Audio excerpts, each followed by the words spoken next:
लौ है गाइज म चाहिँ आज यता दक्षिणकाली दर्शन गर्नको लागि आएको छु बिहान बिहानै।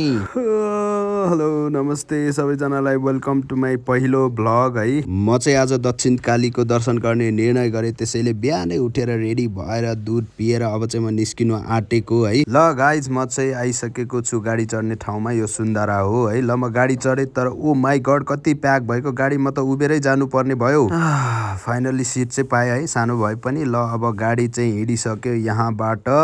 मेरो छेउमा चाहिँ एकजना कपल्सहरू बसिरहेका छन् है। केटी चाहिँ काखमा सुतिरहेको चाहिँ, आफू भने के गर्नु हजुर, सिङ्गल परियो गाडीमा बजेको गीतको मजा लिँदै वरिपरि हेर्दै जाँदैछु। ल गाइज फाइनली म चाहिँ गाडीबाट ओर्लेर अब गेटभित्र छिरिसकेँ। तर यो बाटोमा खै के पसलहरू रहेछ, लाइक पशुपति, जहाँ फुल पूजाका सामानहरू अनि फलफुल तरकारीदेखि ल्याएर गेडागुडी सब बेच्दो रहेछन्। अनि यहाँनिर चाहिँ एकजना आन्टी हुनुहुन्छ, नमस्ते आन्टी।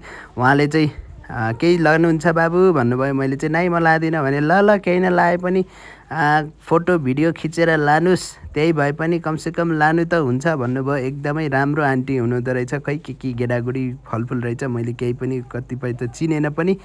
हस् आन्टी, हजुरको पसल धेरै बिक्री होस्।